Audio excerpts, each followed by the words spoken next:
proposta de vocês de 150 milhões? Não, isso é mentira. A questão da ICAP é muito simples, Roberta. A ICAP, ela, pela lei americana, ela não pode ser administradora de nenhum clube de futebol. E como ela era uma das maiores credoras da 777, quando ela foi cobrar a 777 pelo dinheiro que ela tinha emprestado, a 777 não tinha o dinheiro para pagar, entregou as ações. E ela, com as ações, ela tem que se desfazer, porque pela lei americana ela não pode administrar. Então, com o possível investidor, essa negociação, para mim, é simples de acontecer. Até porque os valores que a 77 aportou, dos 31%, esse valor já é menor do que a dívida que foi causada por eles. Mas a ICAP também se prejudicou, né? Ela não fez parte do processo da 777.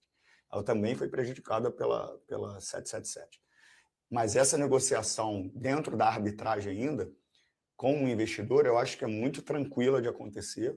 Eu acho que isso não é um ponto que atrapalhe em nada. Eu acho que vai acontecer com naturalidade quando o investidor entrar, quando chegar um investidor, para que o Vasco ande sem problema nenhum jurídico. Então, já entrando nessa questão do investidor, venda da SAF, Marcos Lamaque é um nome que vocês vêm conversando?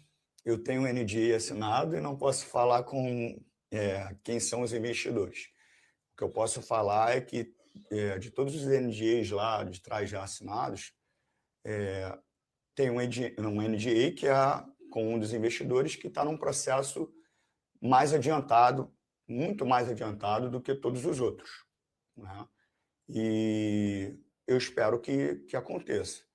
Por experiência e por vivência já dessa cadeira que me traz tanta responsabilidade, a gente só vai falar quando tudo estiver ok. E quando espero que isso aconteça, a gente vai passar no Conselho Deliberativo, ter aprovação no Conselho Deliberativo do clube, toda a transparência que eu sempre exigi com o contrato anterior da 777, que seja com um novo investidor, que as pessoas tenham, obviamente, ciência do que vai ser o contrato, e o clube, que é o que a gente deseja, tem um novo investidor, que o novo investidor consiga fazer com que o clube ande sem nenhum problema.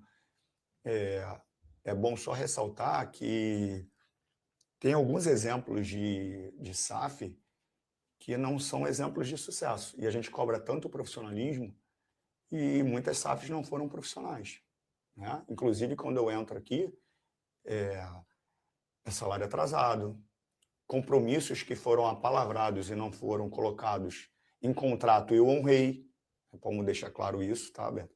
Com relação até passagens de viagens para jogadores que são de fora do país, que foi acordado com eles e não foi colocado no contrato, eu honrei esses compromissos. Então, um cara que vem, que eles dividem o clube a todo momento, né, mas eu não gosto, que vem da associação, é que teve atitudes profissionais e vem profissionalizando o clube ainda mais. Então, assim, o desejo por investidor é um desejo muito cuidadoso, é um desejo grande, não só meu, mas de todo o grupo e também dos torcedores, mas muito cuidadoso para que seja um investidor muito responsável com a instituição. Você acha que já acontece em breve, esse ano, primeiro semestre?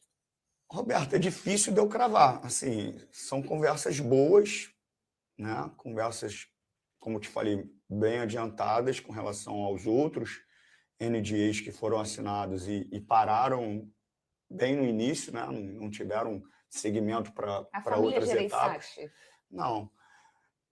Lá atrás o Marinax só simulou, assinou o NDA, mas não andou em nada. Então, assim, eu acho que foi muito mais não uma fantasia, mas jogar muito mais para a galera do que realmente ter intenção de investir no Vasco, e não foram cumprindo etapas para a gente ir passando de fase. E esse investidor agora é um investidor que já passou a primeira fase, já passou a segunda, já passou a terceira, já passou a quarta. E a gente está esperando que as coisas aconteçam. Quer dizer que vai acontecer amanhã? Quer dizer que vai acontecer daqui a um mês? Quer dizer que não vai acontecer? Eu não posso afirmar. Eu só posso assinar quando acontecer, quando tiver assinado, aí a gente vai saber. E a família Gereissati, vocês chegaram a conversar com eles também? Não, foi só mesmo especulação. E fala um pouquinho sobre essa questão que foi homologada, esse processo de recuperação ali, judicial. Sim. Como é, mudou já alguma coisa? Então, a juíza ela homologou dia 21 de dezembro.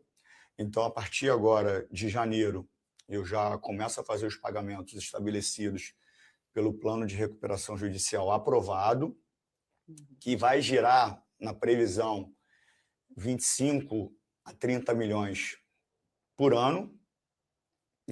Esses valores são dívidas do passado, não tem nenhuma relação com a atual gestão, mas só que interfere diretamente na receita operacional, no custeio operacional. Então, eu, como presidente, além de gerar uma receita para o custeio do ano, eu tenho que gerar mais 25 ou 30 milhões para poder fazer frente com essas dívidas do passado. Mas é o processo duro que a gente fala que muita gente não quer passar, e é difícil de passar mesmo, Roberto, porque a gente vê os outros clubes investindo, contratando mais, uns com responsabilidade mesmo, porque já estão no nível de estrutura financeira equilibrada, outros por irresponsabilidade, mas no meu caso eu não vou ser irresponsável com a instituição. É difícil? É, porque eu tomo pancada pra caramba, porque as pessoas querem jogadores muito, muito, muito valiosos. Mas eu não vou fazer isso com a instituição. Enquanto eu estiver presidente, eu não vou causar nenhum dano financeiro ao clube. Pelo contrário.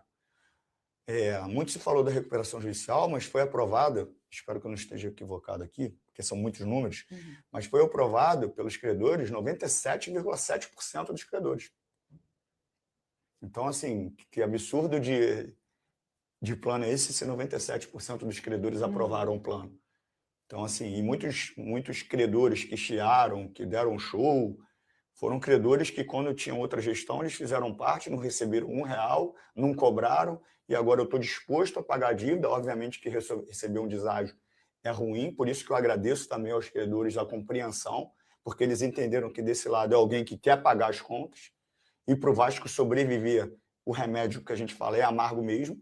Então, assim, não adianta eu sair contratando, fazendo mais dívida, que vai virar uma bola de neve.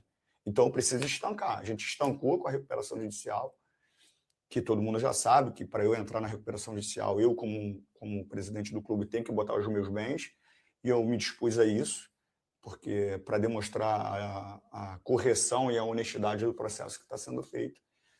É doído, mas quando a ferida estiver curada, é o Vasco que só vai ter receita, e quem tiver aqui daqui a algum tempo, né, que seja responsável para que o clube não volte a ter problemas financeiros como já teve. Vocês pensam em pegar um novo empréstimo também? Porque até quando, A gente repente... precisa de mais um DIP, né, de um empréstimo para ir equilibrando, mas até para segurar os salários dos jogadores? Tá tudo dentro do orçamento que foi planejado e das receitas necessárias para a gente honrar os compromissos que a gente tem, né, com os atletas, com o clube, para os pagamentos da recuperação judicial. Então, está tudo dentro do cronograma assim, que a gente estabeleceu. Não é nada... agora que a gente entrou em recuperação, estamos ali, temos que pegar mais um DIP correndo. Não, isso aí está dentro do planejamento que a gente fez, já contando que existiria a aprovação da recuperação judicial. E sobre o potencial construtivo, né? Precisa concluir essa venda para começar essa reforma em São Januário. Em que pé que está isso? Que a reforma começa esse ano? Então, Beto, isso é bom também falar, porque você acaba saindo de errado na história, passando a ser vilão sem ter culpa. Lá atrás, lá no início, né, logo quando eu entro, a gente tinha uma empresa que estava tudo certo para comprar mesmo, e foi onde eu falei assim, eu não posso fazer mais o que eu fiz, porque estava tudo certo, só que ele não assinou, e ele partiu para um outro terreno de um potencial construtivo, de uma outra área, e não quis mais esse. E aí deu errado.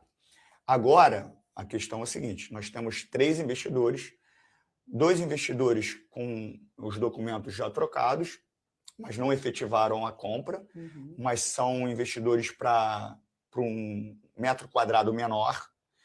E o maior investidor, que seria para grande parte do metro quadrado, ele está negociando com o terreno onde vai ser estabelecido o potencial construtivo. Está conversando com o dono do terreno.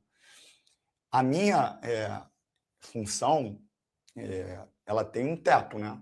Por exemplo, eu muito agradeço ao prefeito Eduardo Paes, foi um cara que se empenhou e se empenha nisso.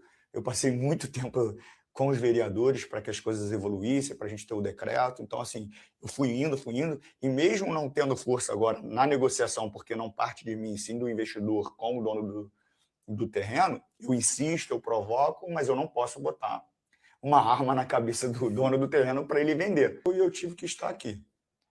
E eu estando aqui, é uma cadeira pesada, dura, de muita aprendizagem, onde eu cometo, obviamente, muitos erros, né? Porque também é quase que impossível você gerir um clube desse tamanho, com tantos funcionários, com tantos torcedores apaixonados, e você acertar que todo mundo fique feliz, né? 20 milhões de torcedores fiquem felizes, todos os funcionários. Então, assim, eu cometo muitos erros. Mas vale muito a pena. Agora, é óbvio que é um jogo pesado, e se você me perguntar o que mais me chateia e entristece, é saber que, por ideologia política do clube, muitas pessoas torcem contra. Mas agora, no final do ano, você vai se reeleger? Roberto, eu não estou pensando nisso. Não estou pensando nisso. Eu tenho muito trabalho agora, até o Vinícius, que é o nosso assessor aqui, junto com a Paty, brincou com você que no final de ano, 31 de dezembro, eu estou mandando mensagem. Então, assim, a gente não para, eu não paro, a minha cabeça não para, a gente pensa em janela, a gente pensa em estruturar o clube, a gente pensa em investidor, a gente pensa no patrocínio, master, no patrocínio de material esportivo, a gente pensa no estádio. Então, assim, eu não tenho cabeça para isso agora. Não é a minha prioridade. Minha prioridade é o Vasco. É fazer bem para o Vasco, é trabalhar. Agora, no momento de quando for tomar essa decisão, é obviamente que eu vou pesar tudo, desde família,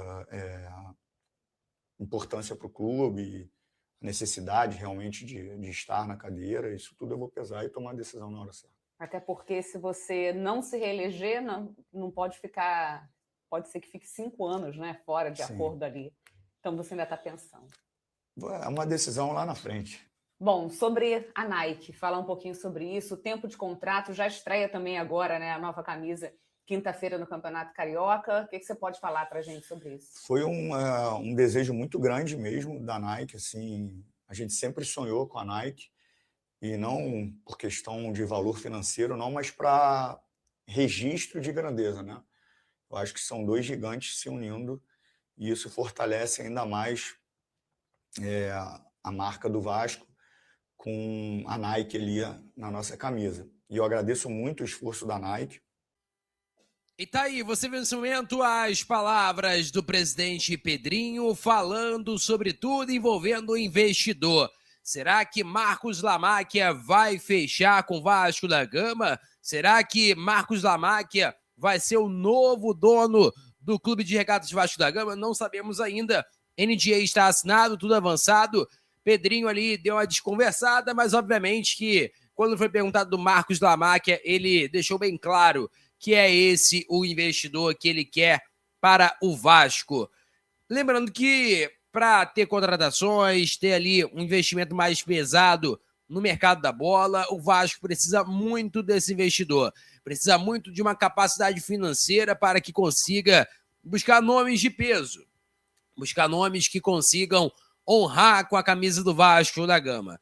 Agora, não é tão fácil, né? É uma responsabilidade grande, porque a gente viu o que aconteceu com a 777, o Vasco ficou ali a ver navios, quase que deu ruim em geral mesmo, né? Quase que chegou ao ponto de uma falência, se caso o Pedrinho não agisse, e agora tem que ser responsável. A gente sabe que tem que ser responsável porque as negociações são muito complexas, mas ele deixou bem claro que, se caso fechar, vai passar pelo conselho e vai ser aberto o contrato para os torcedores. Eu peço a você que deixe o like, é muito importante para o nosso canal. Acione o sininho de notificação para não perder nenhum conteúdo.